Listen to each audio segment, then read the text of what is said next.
படம் ரிலீஸ் எத்தனை நாள் ஆச்சு? 3 நாள். இன்னும் டைரக்டருக்கு ஒன்றும் மிரட்டல்லாம் வரலையா? ஏதோ மிரட்டல்லாம் வரலையா? நேரம் வந்திருக்கணுமே. படம் ரீச் இப்போ இன்னையிலேருந்து உனக்கு வர ஆரம்பிச்சிடும். எப்போ எல்லோரும் இப்போ மீடியாவில் போட்டுருவீங்க. கண்டிப்பாக அந்த படத்தை பற்றி எல்லா டைரக்டர்ஸும் பேசுகிறாங்கன்னு.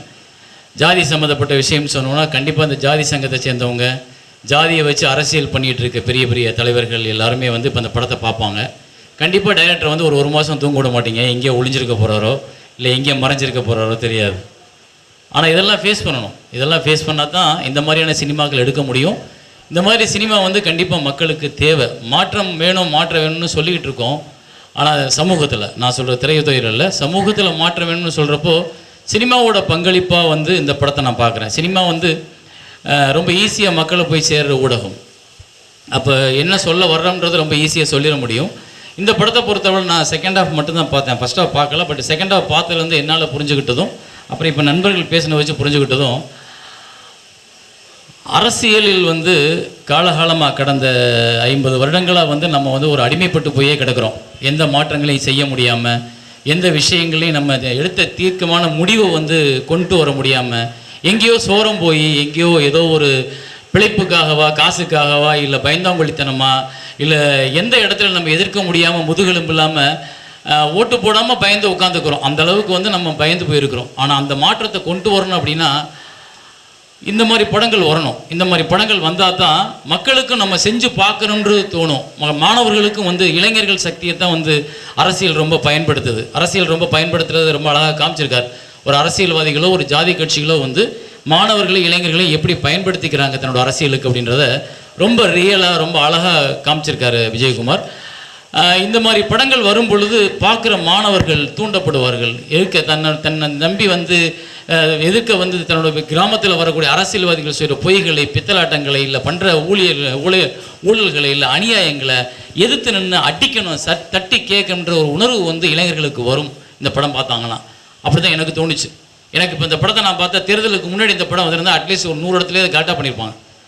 தேர்தலுக்கு முன்னாடி வந்திருக்கணும், வரல, தாமதமாக வந்துருச்சு, பரவாயில்ல. பட் அந்த இயக்குனரோட சின்சியரான உழைப்பு பிடிச்சிருக்கு. அது தான் எடுத்துக்கிட்ட இந்த ஊடகத்தை முதல் படமாக பண்ணுறப்ப அது எதுக்கு பயன்படுத்தணும்னு நினச்சது வந்து எனக்கு பிடிச்சிருக்கு. ஏன்னா ஒரு கமர்ஷியலாக பண்ணி ஒரு காசு சம்பாரித்து ஒரு 2 கோடி ரூபா 3 கோடி ரூபா சம்பளம் வாங்குற ஒரு டைரக்டராக செட்டில் ஆகணும்னு நினைக்காம, தன்கிட்ட கிடைச்ச மீடியாவை வந்து எடுத்த உடனே பவர்ஃபுல்லாக போய் இந்த சமூகத்துக்கு பயன்பட நினைக்கிற அந்த விஜயகுமாருக்கு ஒரு சல்யூட், அந்த டீமுக்கு ஒரு சல்யூட்.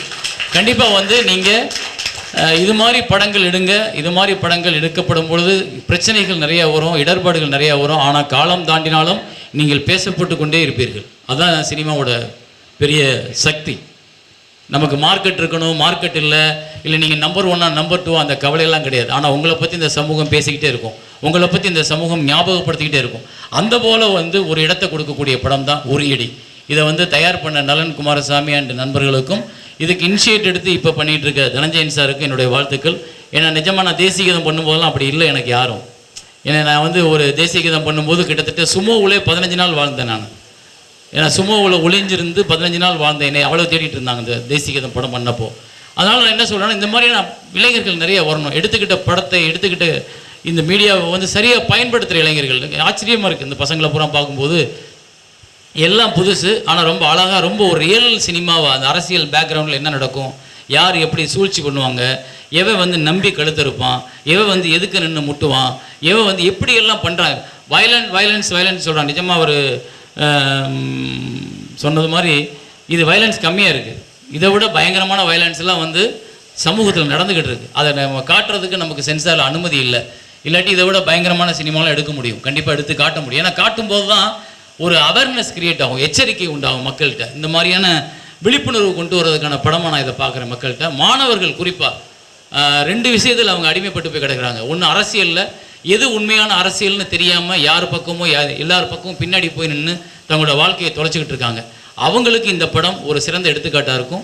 இன்னொன்று வந்து மதுவுக்காக வந்து பெரிய பிரச்சாரமே நடந்தது, பெரிய போட்டியே நடந்தது. மது விலக்கு கொண்டு வருவோம்னு எல்லாரும் சொன்னாங்க. அதுக்காக பெரிய போராட்டங்கள் நடந்தது. ஆனாலும் 500 கடைகளே மூடப்பட்டிருக்கிற நிலையில் இன்னும் வந்து தமிழ்நாடு வந்து மதுவில் திளைச்சிக்கிட்டு தான் இருக்குது. 10 மணிக்கு அப்புறம் தான் கடை திறப்பாங்கன்னு சொன்னாங்க. எங்கள் ஆளுங்கள்லாம் ராத்திரியே வாங்கி வச்சுட்டாங்க காலையில் 6 மணிக்கு சாப்பிட்றதுக்கு. அதனால் அதெல்லாம் தீர்வு இல்லை. மதுவை 10-12 மணிக்கு கடத்துறப்போம், சாயந்தரம் 8 மணிக்கு மூடுன்றலாம் தீர்வு இல்லை. மதுவை முழுக்க ஒழிக்கணும், அதுதான் தீர்வு. அந்த முழுக்க ஒழிக்கிறது ஏன் சாத்தியம் இல்லை? அதில் வர்ற வருமானத்தை நீங்கள் கொடுக்குற இலவசங்களில் கட் பண்ணிருங்கன்ற. நீ கூட இலவசங்கள் எங்களுக்கு தேவையில்லை, எங்களுக்கு மது தேவையில்லாமல், மது வேண்டாம். மதுவால் ஒவ்வொரு குடும்பங்களும் அழிஞ்சிக்கிட்டு இருக்கு. மாணவர்கள் குறிப்பாக நான் ஷூட்டிங் போகும்போது பார்க்குறேன், காலையில் 10 மணிக்கு நான் ஷூட்டிங்கில் என்னென்னா சுற்றி வேடிக்கை பார்க்குற கூட்டம் அவ்வளோ வருது. ஆனால் அந்த வேடிக்கை பார்க்குற இளைஞர்கள் காலையிலேயே ஃபுல்லாக தண்ணியில் இருக்காங்க. அப்போ அவங்களுக்கு வாய்ப்பை ஏற்படுத்தி கொடுக்குறத விட தமிழ்நாட்டிலே, இந்தியாவிலே பார்த்தீங்கன்னா 2-3 மாற்றங்களில் மதுவிலக்கை பூர்ணமாக கொண்டு வந்துட்டாங்க. ஏன் தமிழ்நாட்டில் முடியாது? உண்மையிலேயே இந்த தமிழ்நாட்டோட இளைஞர்கள் அடுத்த ஜென்ரேஷன் முன்னேறணும், பெரிய லெவலில் சாதிக்கணும், பெரிய லெவலில் இந்த சமூகம் மாறணும்னு நினச்சிங்கன்னா மதுவிலக்கு ரொம்ப அவசியம். அந்த மதுவினால் ஏற்படும் இந்த பசங்க பார்த்தீங்கன்னா எப்போ பார்த்தாலும் அந்த முடிவெடுக்கிற பூரா அந்த தண்ணி அடிச்சிருக்கும் போது எடுப்பானுங்க. ஏன்னா அப்போ தான் மூளை மழுங்கி போகும், அப்போ தான் மூளை சொன்னபடி கேட்காது. தண்ணி அடிச்சிருக்கிறப்ப தான் அந்த எல்லா ஸ்டெப் எடுக்கிறாங்க. ஸோ ரொம்ப அழகாக 2 விஷயத்தையும் பதிவு பண்ணியிருக்கார். இந்த இயக்குனருக்கு என்னுடைய மனப்பூர்வமான வாழ்த்துக்கள். இந்த படத்தை மக்கள் பார்க்கணும். ஏன்னா இந்த மாதிரி படங்கள் பார்க்கும் பொழுது தான் அடுத்தடுத்த படங்கள் எடுக்கிறதுக்கு எங்களை மாதிரி டைரக்டர்ஸுக்கு தைரியம் வரும். ஏன்னா ஒரு படத்தை எடுத்த உடனே நீங்கள் எதுவுமே பார்க்காம, எங்கேயுமே பார்க்காம, தியேட்டருக்கு வராமல் திருட்டு டிவியில் பார்த்துட்டு நீங்கள் உள்ளுக்குள்ளே உட்காந்துக்கிறதுனால நாங்கள் பாதிக்கப்பட்டு எங்களை மாதிரி முயற்சி எடுக்கக்கூடிய டைரக்டர்கள் இனிமேல் இது தேவையான இடத்துக்கு வந்துடுறோம். ஸோ நீங்கள் திரையரங்கத்தில் மக்கள் பார்த்து இந்த மாதிரி படங்களுக்கான ஆதரவு கொடுக்கும்போது தான் இது மாதிரி மாற்று சினிமாக்கள், சமூகத்தை மாற்றத்திற்கான சினிமாக்கள் நிறைய உருவாகத்துக்கு வாய்ப்பு இருக்குது. மற்றபடி சினிமாவில் இருக்கவங்களே போராடணும், சினிமாவில் புதுசாக வர்றவங்களே இந்த மாதிரி படங்களை பண்ணணும். ஆனால் நாங்கள் பார்க்க மாட்டோம், நாங்கள் திருட்டு டிவியில் தான் பார்ப்போம் உட்கார்றது எந்த வகையிலையும் நேர்மையான செயல் இல்லை. எல்லாரும் மாறணும். ஸோ அதுக்கு இது இந்த படம் ஒரு உதாரணமாக இருக்கும் நம்புகிறேன். நன்றி, வணக்கம்.